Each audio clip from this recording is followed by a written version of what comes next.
स्वस्थानम् उत्तिष्ठ सर्वे।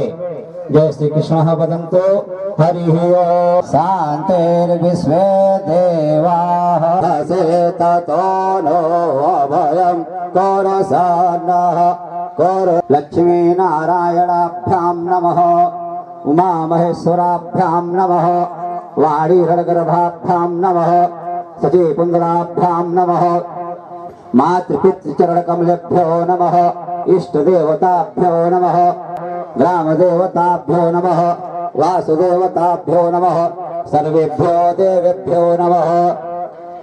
सद्गुरुदेव भगवान व्यासपीठ पर अलंकृत हो चुके हैं, क्योंकि आज कथा का पंचम दिवस है। पंचम दिवस की कथा भगवान की बाल लीला कथा से संबंधित हम लोगों के आनंद के लिए, कल्याण के लिए अत्यंत ही महान कथा श्री मुखार बिंदों से सुनने को मिलेगी। इसलिए हम लोग अपने श्रवणा पुट को, श्रवण रंध्रों को सावधान करते हुए बिभ्रदवासः कनक कपिशं वैजयन्तीं च मालां रंध्रान् वेणोरधर सुधया। श्रीमद्भागवत महापुराणाय नमः। श्री कृष्ण चंद्र स्वरूपाय नमः। ओम गुरुर्ब्रह्मा गुरुर्विष्णु गुरुर्देवो महेश्वरः गुरु साक्षात् परं ब्रह्म तस्मै श्री गुरवे नमः। अखंडमंडलाकारं व्याप्तं येन चराचरं तत्पदं दर्शितं येन तस्मै श्री गुरवे नमः। जो भी यहाँ स्वागताकांक्षी है, उन स्वागताकांक्षियों से मैं क्रमशः निवेदन करूंगा, क्योंकि जो परंपरा है, परंपरा का संवहन करने के लिए, निर्वहन करने के लिए, लोक मर्यादा के निर्वहन के लिए, इसी क्रम में मैं जो माल्यार्पण पर 2 बार भगवान के नाम का जय बोलो भैया। जय श्री कृष्ण। जी आपके मित्र आए नहीं, हमने कहा घबराइए मत, भगवान का दर्शन, साधु पुरुषों का दर्शन तो समय की प्रतीक्षा में मिलता है। तो प्रतीक्षा का फल हमारे भाई अशोक जयसवाल जी।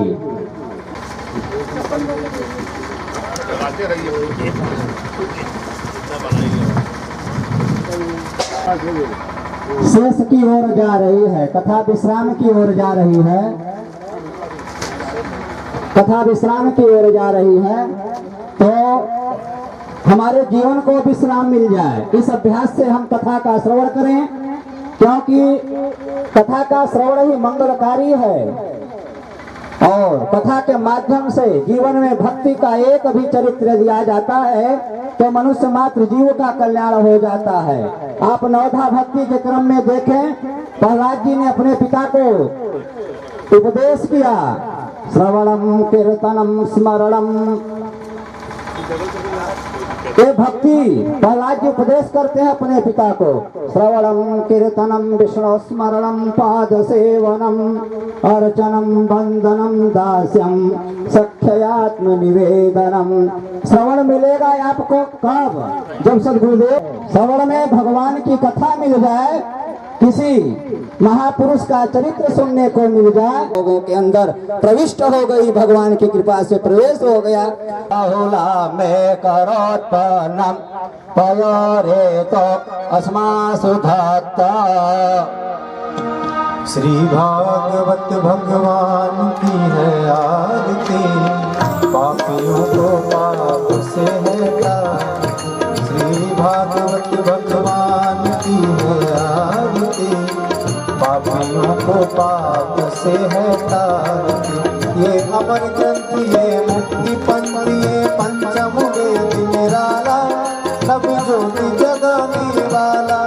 हरि नाम यही, हरि नाम यही, हरि नाम यही, हरि नाम यही, जग के मंगल की आरती, पापियों को पाप से है तारती। श्री भागवत भगवान की है आरती, पापियों को पाप से है तारती। ये शांति गीत पावन पुनीत, पापों को मिटाने वाला, हरि दर्श कराने वाला। ये सुख करनी ये दुख हरनी, ये सुख करनी ये दुख हरनी। श्री मधुसूदन की आरती, पापियों को पाप से है तारती। भागवत भगवान की है आरती, पापियों को पाप से है तारती। यही घनश्याम यही श्री राम, यही घनश्याम यही प्रभु महिमा की है आरती। पापियों को पाप से है तारती, भागवत भगवान की है आरती। पापियों को पाप से है तारती, पापियों को पाप से है तारती, पापियों को पाप से है तारती।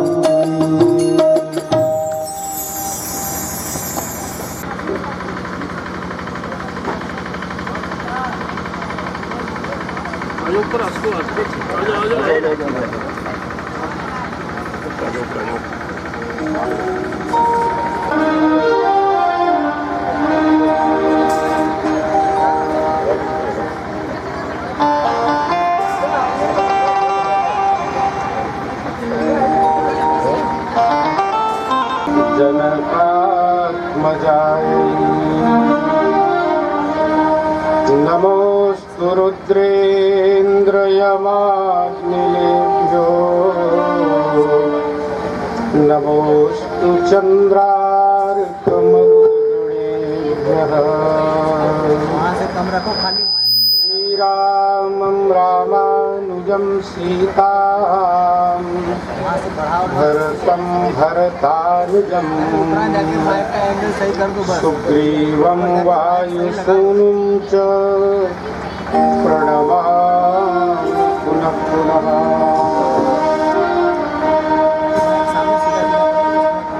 यत्र यत्र रघुनाथकीर्तनं, तत्र तत्र मारुतिं नमत राक्षसान्तकम्। कान्तिस्थितामृषति निन्दितशारदेन्दुम्, यत्रैकतो विलसिताम् असिताङ्गशोभा। वृन्दावनेऽपि कृतया मुनगाङ्गसङ्गम्,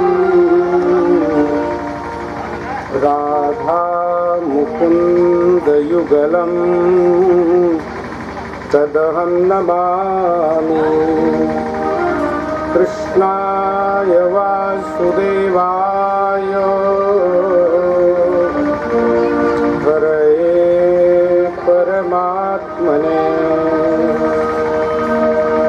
प्रणतक्लेशनाशाय गोविन्दाय नमो नमः। वसुदेवसुतं देवं कंसचाणूरमर्दनम्, देवकी परमानन्दं कृष्णं वन्दे जगद्गुरुम्। बोले श्री कृष्णचंद्र भगवान की, पति रामचंद्र भगवान की, श्री सद्गुरुदेव भगवान की जय। जय सीता, जय जय जय श्री राधे, जय जय जय श्री राधे। मूर्ति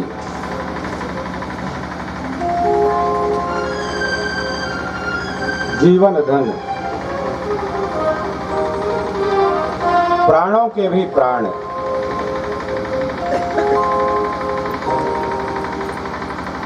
परम आनंद कंद श्री कृष्णचंद्र का कल यहाँ भीतर और बाहर दोनों जगह प्राकट्य हुआ। यह है कि हृदय में आनंद था और बाहर प्रभु की झांकी थी। सराबोर थे सभी लोग भगवान आनंद कंद के जन्मोत्सव में। भगवान को अपने हृदय में ही प्रकट करना चाहिए। बहुत से संत जन महात्मा लोग प्रतिदिन नंदोत्सव मनाते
की, माखन चोर भगवान की, मन चोर भगवान की, चित्त चोर भगवान की, धनदाता भगवान की, मनदाता भगवान की। जय जय जय श्री राधे। भगवान केवल चुराते नहीं, चुराने तो सम्मिलन में उतनी कमी रह जाएगी। अलौकिक लीला है,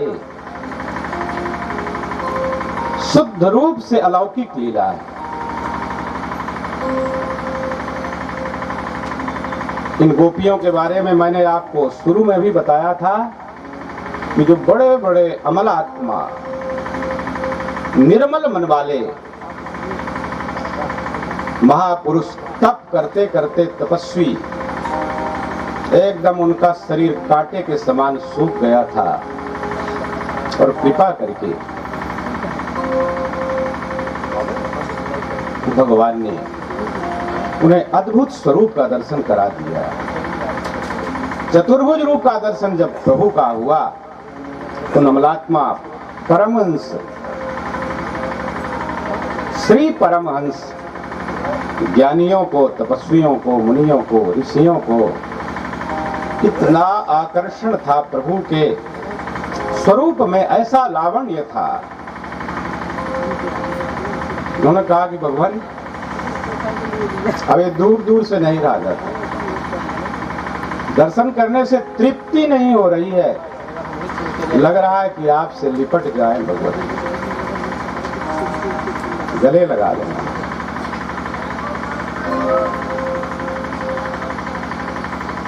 भगवान ने कहा मैं वो भी आपकी इच्छा पूर्ण कर दूंगा, क्योंकि भगवान भक्त वांछा कल्प तरु हैं। कल्प वृक्ष के नीचे पहुंच के कोई अपने मन में जैसी भी कल्पना करता है, इच्छा करता है, तो पूर्ण हो जाती है। इन बड़े बड़े ऋषियों के मन में जो कल्पना हुई, जो कामना हुई, उसको पूर्ण करने के लिए है परम कृपालु, अखिल कोटि ब्रह्मांड नायक, परात्पर पूर्णतम परब्रह्म, आत्माराम परम निष्काम, सच्चिदानंद घन ही रासेश्वर श्री कृष्ण के रूप में अवतरित हुए। कोई माँ यशोदा के रूप में हुए, जो और बड़े परम सौभाग्य, जिनके पूर्व जन्म की भी यहाँ कथा लिखी हुई।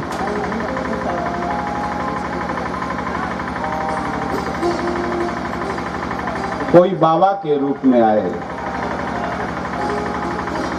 कोई गोपियों के रूप में आए, कोई गायों के रूप में आए, कोई बछड़े के रूप में आए, कोई गिरिराज के रूप में आए, कोई वृक्ष के रूप में हो गए, कोई वहां की धूली हो गई। भगवान का पूर्ण सानिध्य इन्हें प्राप्त हुआ।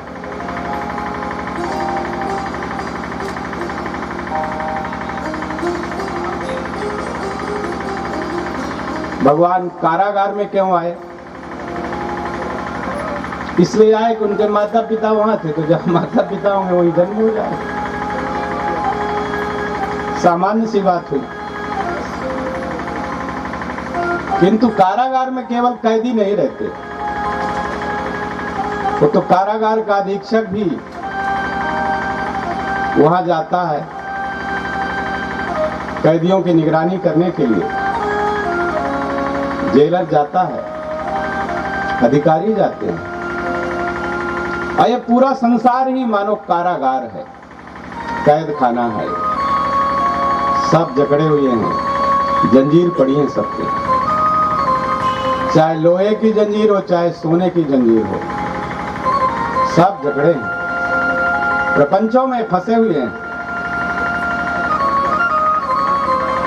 कई का तो जेल से छूटने का समय भी हो गया है।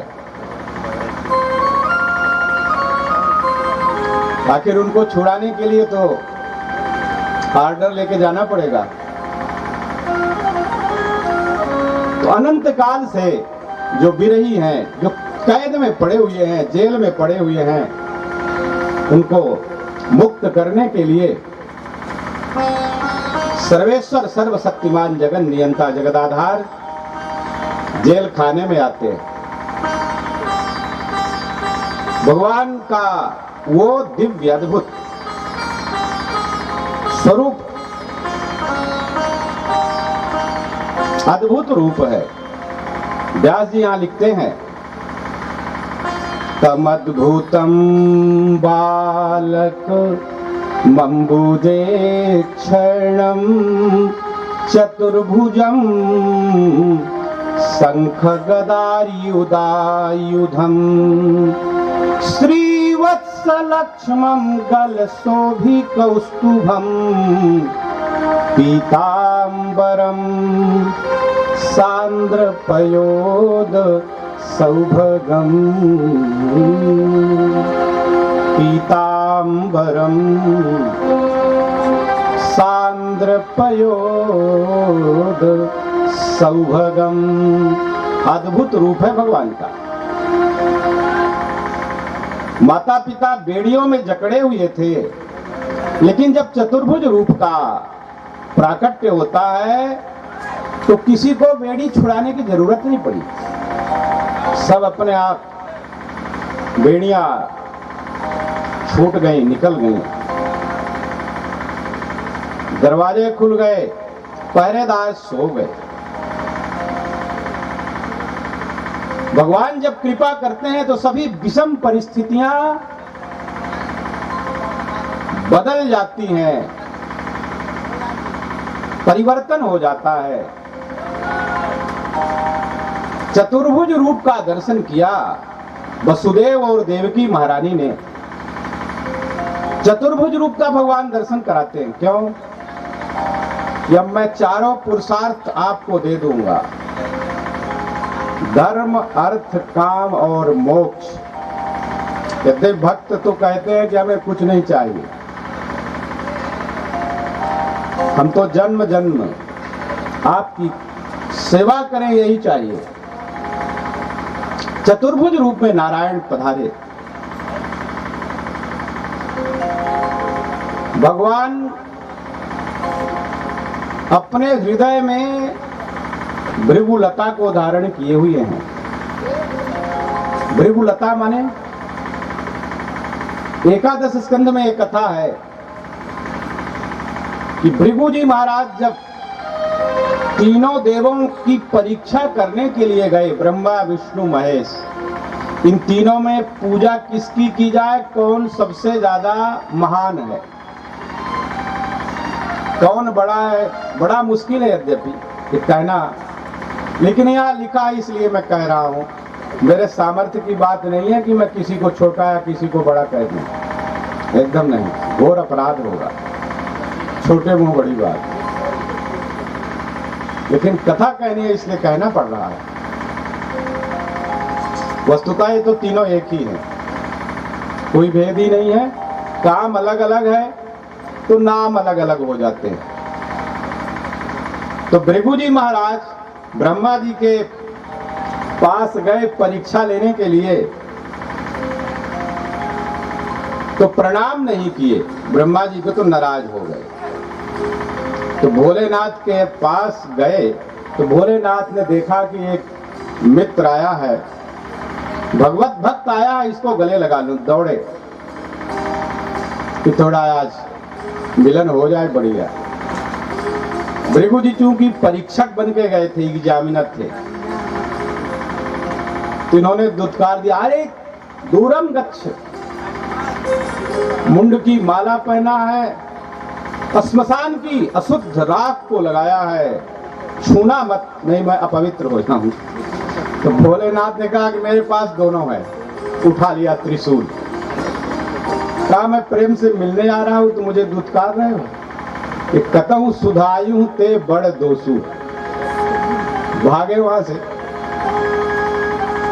तो नारायण के पास पहुंच गए क्षीर समुद्र में, जहां भगवती महालक्ष्मी प्रभु के पैरों को अपने सुकोमल हस्तारविंदों से संवाहित कर रही थी, दबा रही थी पैरों को।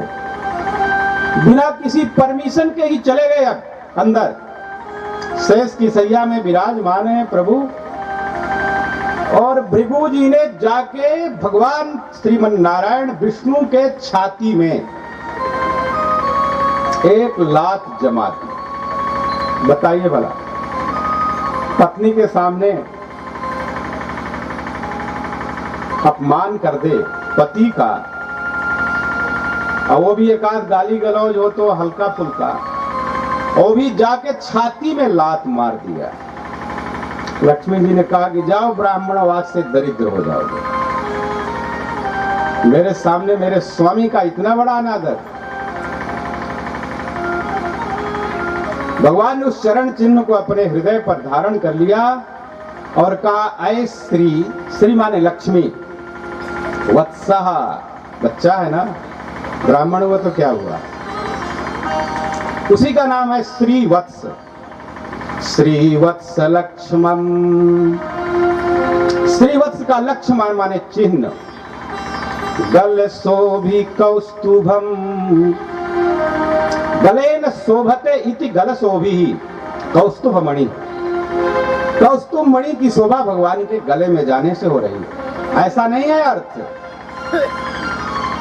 कि कौस्तुभ मणि से भगवान की शोभा हो रही है, अर्थ नहीं। गलेन शोभते इति गल शोभि, गल शोभि कौस्तुभम।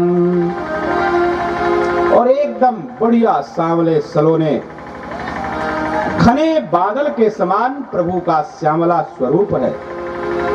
अतसी पुष्प संकासम, जैसे अलसी होती है ना, एकदम नीला जैसे रंग है, वैसे प्रभु का स्वरूप, वैसे रंग है भगवान का। वैसे नारायण का रूप तो होना चाहिए सफेद, क्योंकि ये सत्व गुण से संपन्न है, और भोलेनाथ का स्वरूप होना चाहिए काला, क्योंकि तीन है ना, सत्व रज तम। रजवर्ण लाल होता है, ब्रह्मा जी लाल रंग के, तीनों गुण अलग अलग कर दिए गए। तो ब्रह्मा जी लाल तो है, और इन दोनों में उल्टा है। विष्णु का जो गुण था उसको शिवजी ने धारण कर दिया, इसलिए कैलाश गौरम, कर्पूर गौरम, एकदम बर्फ के समान सफेद। कपूर को तो आज गड़बड़ करने लगे, ये जो शुद्ध कर्पूर होता है ये एकदम पूरा सफेद होता है। उस तरह से शिवजी का स्वरूप है। क्यों? क्यों? ये विष्णु का ध्यान करते, विष्णु का ध्यान करते करते इनमें विष्णु का गुण आ गया, और श्रीमन नारायण शिव का ध्यान करते हैं, इसलिए कृष्ण वर्ण के हो गए। शिवस्य हृदयं विष्णु, विष्णोश्च हृदयं शिवः। शिव के चिंतन से ये श्याम वर्ण है, और श्याम मेघ ही वर्षा करके पृथ्वी को संतुष्ट कर देते हैं, आप्लावित कर देते हैं, धन धान्य से परिपूर्ण कर देते हैं। भगवान का बड़ा सुंदर विग्रह है, बड़ा दिव्य रूप है। चतुर्भुज रूप की झांकी अपने हृदय में करिए। भगवान वसुदेव और देवकी के सामने चतुर्भुज रूप में खड़े हैं। अब वो कारागार नहीं है, वो तो मंदिर हो गया। जहां भगवान का प्राकट्य हो जाए वो तो मंदिर हो गया, आनंद छा गया। वसुदेव और देवकी ने भगवान की स्तुति की। माता देवकी ने कहा, उपसंहर विश्वात्मन अदोरूपमलौकिकम् शंख चक्र श्रिया पद्म गदाजुष्टम चतुर्भुजम। भगवान अपने इस रूप को आप समेट लो। उपसंहार करो माने समेटो। काहे? इस रूप के दर्शन के लिए तो सब लोग तरसते रहते हैं और माँ देवकी कह रही हैं कि इसको थोड़ा समेट लो। तो भगवान ने पूछा ऐसा क्यों कर रही हो मैया? आपको मैंने चतुर्भुज रूप का दर्शन कराया और आप कह रही हो कि चतुर्भुज रूप को समेट लो। उपसंहर विश्वात्मन। तो मैया ने कहा, देवकी महारानी ने, कि मुझे कंस से बड़ा भय लग रहा है। यदि कहीं कंस को पता लग गया कि मेरे बेटा हुआ है तो तुम भी नहीं बचोगे। भगवान थोड़ा रुष्ट हुए। उन्होंने कहा, माता जी मैंने आपको चतुर्भुज रूप का दर्शन करा दिया, अब इसके बाद भी भय अभी कृष्ण के प्रकट होने पर भी भाई का ही है, कंस का ही भय आपको लग रहा है। तो ऐसे अविश्वासी भक्त के पास तो मैं, यदि मैंने आपको ये चतुर्भुज रूप न दिखाया होता तो आपका संदेह सही था, किंतु मैंने तो बता दिया कि त्वमेव पूर्व सर्गे भूः प्रश्नि स्वायं भुवे सति तदायं सुतपा नाम। आप ही तो थे सुतपा ऋषि, यही तो थे सब। आप ही तो थी अदिति माता, मैं ही तो वामन था। कल हम लोगों ने वामन भगवान की भी झांकी देखी थी और आप ऐसा मेरे सामने प्रत्यक्ष दर्शन करने के बाद भी आपको भय लग रहा है कंस से, ये तो बड़ा अनुचित है। तो भगवान ने कहा कि यदि कंसात् बिभेषित्वम् तर्हि मां गोकुलम नय। यदि आपको कंस से भय लग रहा है, त्वं बिभेषि न तु अहम बिभेमि, मैं तो नहीं डरता किसी से। अभयम निर्भयम ब्रह्म उपनिषद में कहा गया है, वो अभय है, किसी से नहीं डरता। किंतु आप मेरे सामने भी, तब मैं आपके पास अब नहीं रह सकता। मुझे तो आप मेरी मैया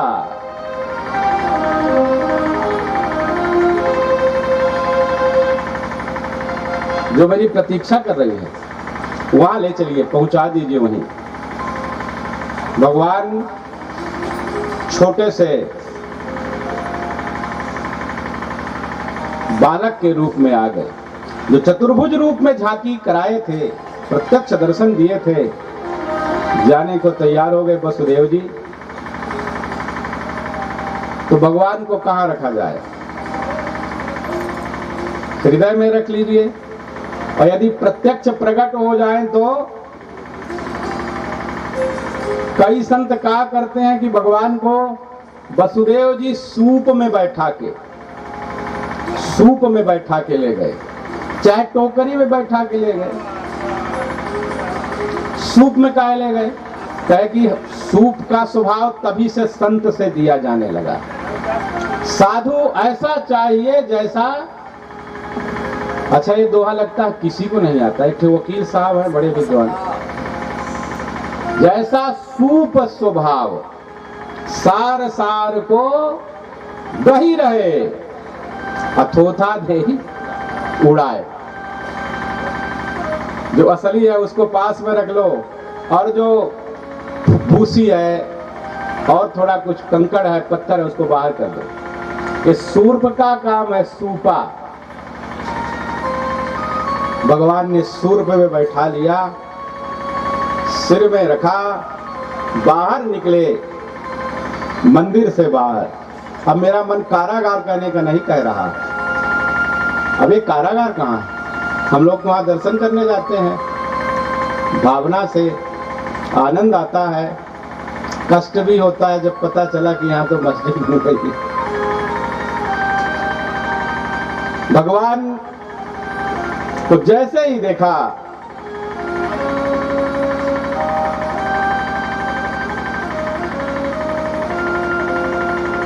इंद्र आदि देवों ने तो रोने लगे। क्यों रोने लगे?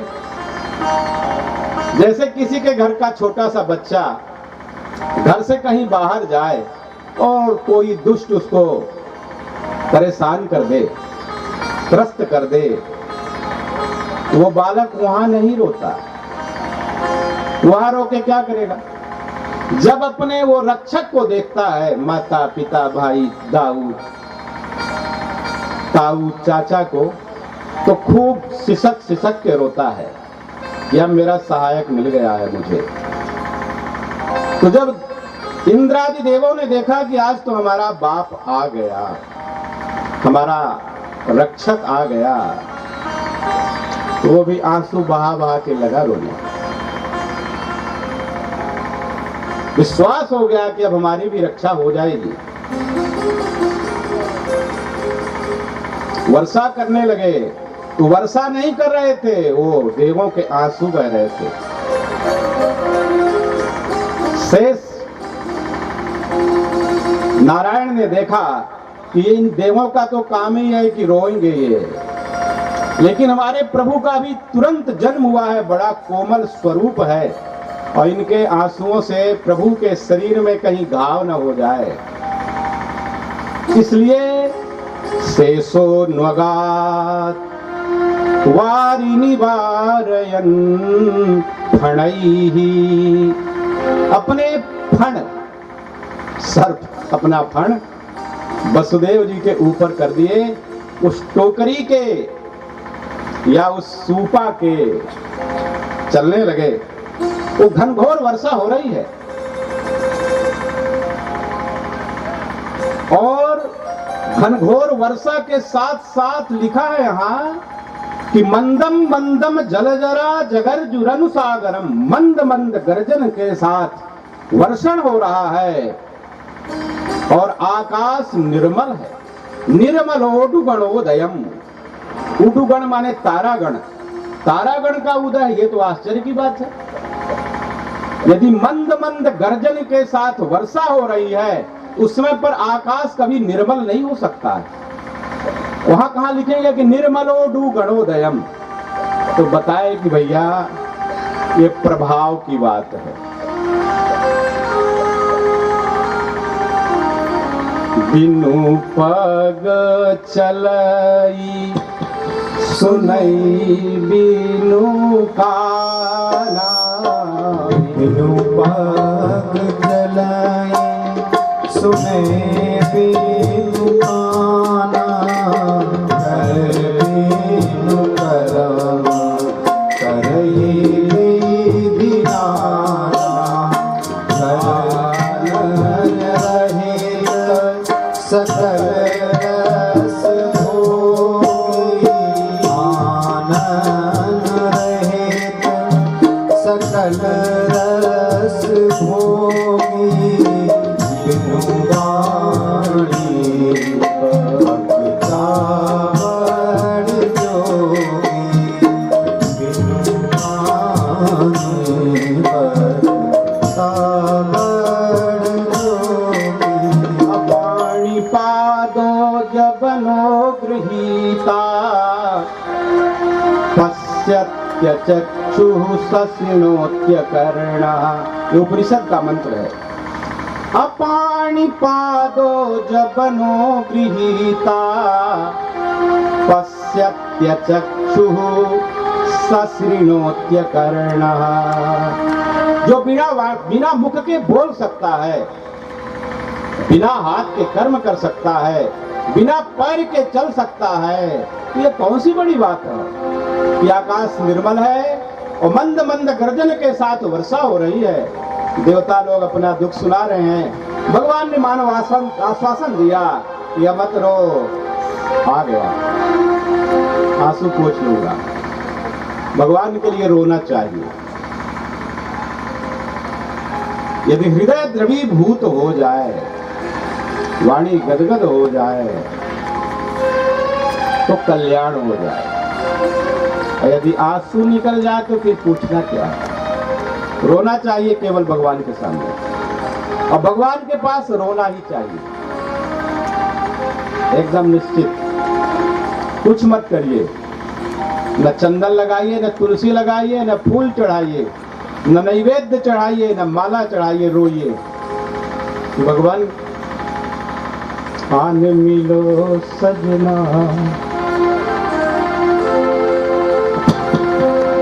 आन मिलो सजना, सजना रे आन मिलो सजना।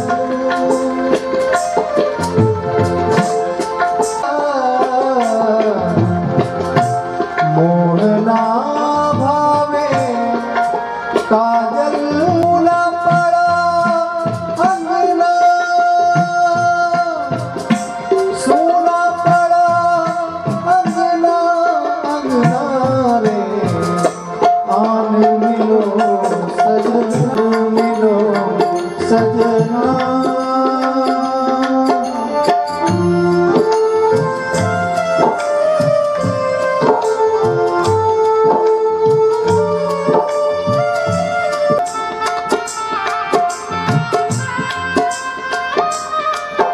प्यारे आन मिलो सजना, ओ मेरे प्राण आन मिलो सजना।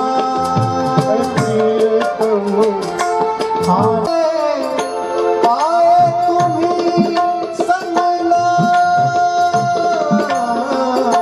पाए तुम्ही संगना, संगना रे आन मिलो सजना, सजना रे आन मिलो सजना, सजना रे आन मिलो सजना, सजना रे आन मिलो, आन मिलो, आन मिलो सजना। अब तो रहा न जाए प्रियतम, आन मिलो सजना,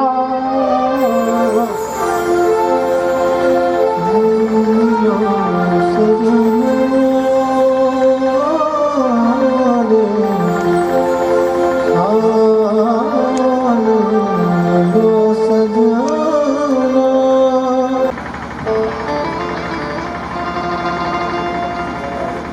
पहुंच गए अपनी मिसेज के पास। श्रीमती जी ने देखा,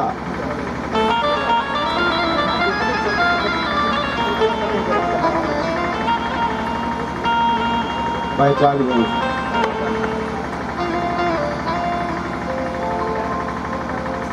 ऐसा प्रेम उमड़ा, सूर्यपुत्री यमराज की बहन भगवान की पटरानी होने वाली यमुना महारानी। ऐसा भाव बढ़ा कि यमुना जी में बाढ़ आ गई।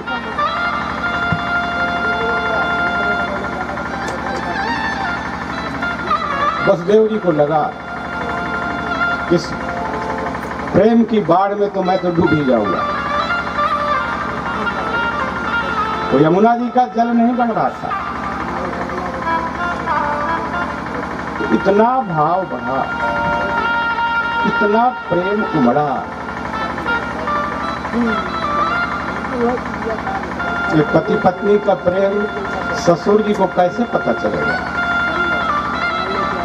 तो सिर में रख के जा रहे हैं, लेकिन वो तो तरस रही हैं कि प्रभु के चरणारविंद का मुझे स्पर्श मिल जाए, किसी भी शरीर को मैं छू लूं उनके। ओठ को ही नहीं, सीने को ही नहीं, हाथ कोई नहीं, यदि मुझे पैर भी मिल जाए अपने स्वामी का तो मेरी प्यास बुझ जाए जन्म जन्म की। यमुना महारानी बढ़ रही, वो प्रेम की बाढ़ आ गई। वसुदेव जी अपने कलेजे को, अपने प्राणनाथ को बचाने के लिए अपने हाथों को ऊपर कर लिए, सिर से उठा लिया ऊपर। लेकिन कितना सामर्थ्य है हाथों में, जितना सामर्थ्य था वसुदेव जी ने उठाया, दूर किया। प्रियतम को दूर कर रहे हैं, लेकिन प्रेमी में तो सामर्थ्य है ना।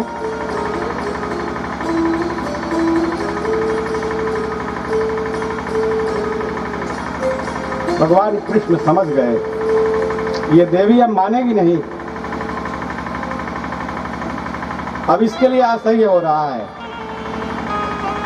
तो श्रीमन नारायण श्री कृष्णचंद्र परमानंद कंद श्याम सुंदर गोपिका नंदन ब्रजेंद्र नंदन भक्त जन कष्टापहारी अपने एक पैर को धीरे से नीचे कर दिया। यमुना जी ने जब उस पादारविंद का स्पर्श किया, कलेजे में रख लिया, कहा धन्य हो स्वामी, मेरे नाथ, मेरे प्रियतम। कलेजे की अग्नि शांत हो गई, हृदय में जो मिलन की अग्नि धधक रही थी, प्रभु के पादारविंद का संस्पर्श प्राप्त होते ही मानो शांत हो गई, मिलन हुआ। नदियों को भी भगवान ने अपनी पटरानी बनाने का सौभाग्य दिया, इसलिए भगवान के जन्म के समय सब प्रसन्न थे। मनांस्यासन प्रसन्नानि साधूनाम सुरद्रुहाम नद्यः प्रसन्न सलिला हृदा जलरुहश्रियः। नदियां प्रसन्न क्यों हुई थी? इसीलिए कि यही एक जन्म है प्रभु का कि जिसमें हमको इतना बड़ा सौभाग्य मिलने वाला है। नहीं तो जड़ कहते हैं ना, लेकिन जड़ को भी चेतन का रूप दे दिया। यमुना महारानी गदगद हो गई अपने प्रियतम के स्पर्श से, आलिंगन से। फिर यमुना जी को थोड़ा डर लगने लगा। प्रेम में डर बहुत होता है, बड़ा डर है, और डर का ही नाम है आदर। दा को दा हो गया तो उसका बन गया रूप आदर। आदर है, बड़ा आदर है, प्रेम में आदर है, एक दूसरे का आदर है। प्रियतम और प्रियतमा का आपस में एकीकरण में बड़ा आदर है एक दूसरे का। प्रियतमा कालिंदी यमुना को थोड़ा भय लगने लगा। किस बात का भय लगा? कालिंदी ने सोचा, यमुना जी ने सोचा कि कहीं मेरे स्वामी ये ना समझ जाए कि ये उबलती है, उछलती है तो कपार के ऊपर आ जाती है। तो भला बताओ कैसे ऐसे जोड़ा बनेगा? तो यमुना जी ने मन में विचार किया कि कहीं प्राणनाथ मेरे नाराज न हो जाए, इसलिए यमुना जी वसुदेव जी के पैरों के नीचे चली गई। मानो भगवान ने कहा कि खाली पति की ही सेवा मत करो देवी, मेरे बाप की भी तो सेवा करो। इसलिए यमुना जी वसुदेव जी के पैरों के नीचे हो गई। तो यमुना जी को फिर डर लगने लगा। उन्होंने सोचा, यमुना जी ने सोचा कि अब कहीं स्वामी को ये ना भ्रम हो जाए कि मैं उछलती हूं तो ऊपर और शांत होती हूं तो पैरों के नीचे, तो कहीं मुझे छोड़ न दे। इसलिए यमुना जी कहीं ट्यूनी तक हुई तो कहीं जंघा तक हुई, कमर के नीचे ही रह गई। माने यमुना जी ने प्रभु को आश्वासन दिया कि है मेरे प्राणनाथ, प्रियतम स्वामी, मित्र, अरे देव, आप जितने में प्रसन्न रहोगे ना, मुझको सब आता है, सब कलाएं परिपूर्ण है, आपको मैं प्रसन्न रखूंगी। वसुदेव जी महाराज अपने पुत्र को लेके पहुंच गए जहां गोकुल में सब लोग प्रभु के आगमन की प्रतीक्षा कर रहे थे। संत लोग बताते हैं कि 10-11 बजे रात तक तो सब जगते ही रहे। बताया था ज्योतिषियों ने कि 12 बजे तक हो जाएगा रात में, लेकिन वो योग माया ने ऐसा बढ़िया अपना प्रभाव दिखाया कि सब चले गए। ऐसी नींद आई, सब सो गए, और सब सो गए तो ठीक,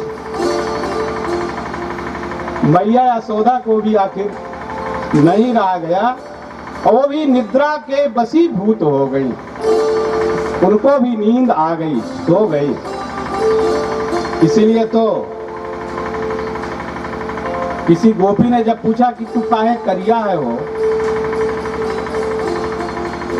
बाबा नंद भी गोरे हैं और माँ यशोदा भी गोरी है, तो तू इतना काला कलूटा कहां से आ गया? तो बताया कि मैं एक तो काली रात में आया, काली अंधियारी आधी रात में, और मेरी माँ ने संभाल नहीं की, और कंबल भी करिया था, वही रंग चढ़ गया। भगवान ने हंसी किया गोपियों से कि तुम लोग जो आंख में काजल लगाती हो ना, और वही आंखों में मुझे भी रखती हो, ये तुम्हारे आंख का काजल मेरे शरीर में लग गया है, इसीलिए मैं ज्यादा करिया हो। उस समय करिया था नहीं, यही कारण है। एक कारण और बता दिया संतों ने, कहा तुम लोगों के मन में अभी कुछ कालिमा है, और मैं तुम्हारे हृदय में रहता हूं, अभी कुछ लौकिकता है, तो तुम्हारा रंग मेरे ऊपर चढ़ गया, इसीलिए काला।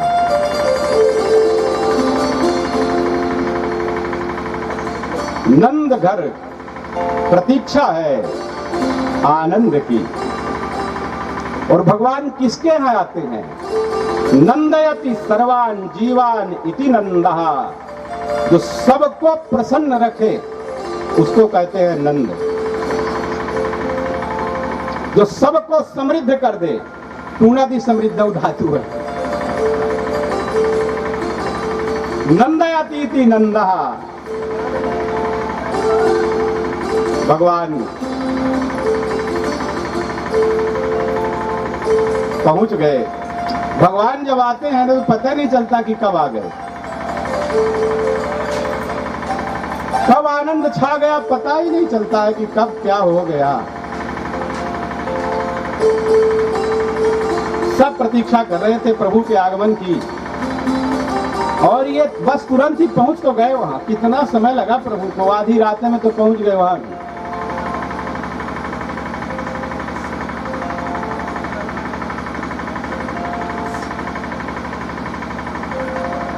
लेटे रहे कुछ देर तक, योग माया को पहुंचा दें यहाँ, तब फिर नंदोत्सव की बात करते हैं। और माता यशोदा के यहाँ बिटिया हुई थी ना, लोग जाने भी थे कि कल गा भी रहे थे कुछ, हमें भी बड़ा अच्छा लग रहा था, वैसे इनका मैं कल परिहास कर रहा था, ऐसा कुछ था नहीं।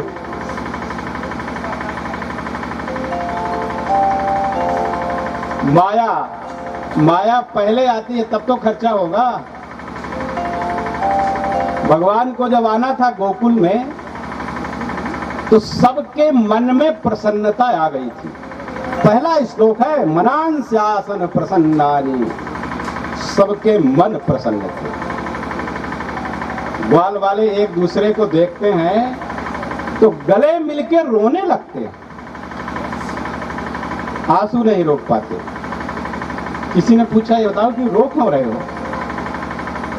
उसने पूछा कि आप बताओ तुम क्यों रो रहे हो? तो कहा यार पता नहीं चल रहा है लेकिन मन बड़ा गदगद है, लगता है कुछ अच्छा होने वाला है। मन को आगम हो जाता है कुछ अच्छा होने वाला होगा ना। कोई जानकारी नहीं है व्यक्ति को कि क्या होने वाला है, लेकिन मन को पता चल जाता है, मन गदगद हो जाता है। ग्वाल वाल गाय को बांधने के लिए खूंटा गाड़ने को जमीन खोदते हैं तो मणियां निकलती। मणियां भगवान ने पहले ही व्यवस्था कर दी थी कि मेरे जाने के पहले लक्ष्मी जी वहां जाके धन संपदा की वर्षा कर दें। कोई अपने बक्सा का ताला जो बंद किया था बहुत दिन से खोल ही नहीं रहा था, जब खोला तो वो सुंदर सुंदर संपत्ति बक्से में अपने आप न जाने कहां से आ गई। वो बहुमूल्य रत्न से जटित वस्त्र हो गए सबके। गोपियां भगवान को उपहार देने के लिए रत्न लेके आई थी, सब भर गया था पूरा गोकुल, क्योंकि वो रमा की क्रीड़ा भूमि हो गई थी। माया, योग माया ने पहले ही व्यवस्था कर दी थी, सब बंदोबस्त हो गया था। अब योग माया को यहां से ले जाना है। यशोदा शयनेन्यस्य वसुदेवोऽथ दारिकाम्, अपने बच्चे को रख दिया और ले लिया योग माया को, और कितना जल्दी पहुंच गए मथुरा में, उसी कैद खाने में फिर से। और जब योग माया पहुंची तो रोने लगी। माया का यही प्रभाव है, वो रोती भी है और रुलाती भी है। और योग माया ने ऐसा रुदन किया कि ततो बालध्वनिं श्रुत्वा गृहपाला समुत्थिताः आचख्युर्भोजराजाय यदुद्विग्नः प्रतीक्षते। भोजराज माने कंस आया, कंस को बताया। कंस ने बड़े बड़े पुरस्कार दिया था कि जो मुझे खबर देगा कि अष्टम गर्भ हो गया है उसको मैं राज्य दे दूंगा अपना एक तरफ का। लेकिन भगवान जब आए तो किसी को पता ही नहीं चला कि कौन आया कौन गया। और योग माया जब आई तो अभी तक तो वसुदेव जी के बच्चे को उसके पास तक पहुंचाया जाता था, 6 बच्चों को। और इस बार तो कंस को इतना भी धैर्य नहीं हुआ, दौड़ पड़ा स्खलन मुक्त मूर्धजः, जो अपने मस्तक पर राज मुकुट लगाया था, लड़खड़ा के गिर गया, अपशकुन हो गया, अशुभ हो गया। और माता देवकी के हाथ से जबरदस्ती माया को खींच लिया। माता देवकी ने कहा, अरे मेरे भाई, अग्नि के समान तेजस्वी मेरे 6 पुत्रों को तुमने मार डाला। ऐसा यवरजा कन्या, छोटी मेरी पुत्री है, इसको तो कम से कम छोड़ दो। लेकिन स्वार्थोन्मूलित सौहृदः, स्वार्थेन उन्मूलितः सौहार्दः सौहृदः यस्य सौ। स्वार्थ के कारण जिसका सौहार्द नष्ट हो गया है, इस तरह का वो कंस हस्ताद आचिच्छिदे खलः, हाथ से जबरदस्ती खींच लिया, पटका, उसी शिला पृष्ठ पर अपोथयत शिला पृष्ठे। योग माया आकाश में अष्टभुजी महारानी की, वही विंध्याचल की अष्टभुजी है, अष्टभुजा के रूप में हो गई। सायुधास्त्र, अपने आयुधों के सहित अष्टाभुजा, अष्टभुजा। अष्टभुजा ने कहा, अरे दुष्ट तुम मुझे मारना चाहते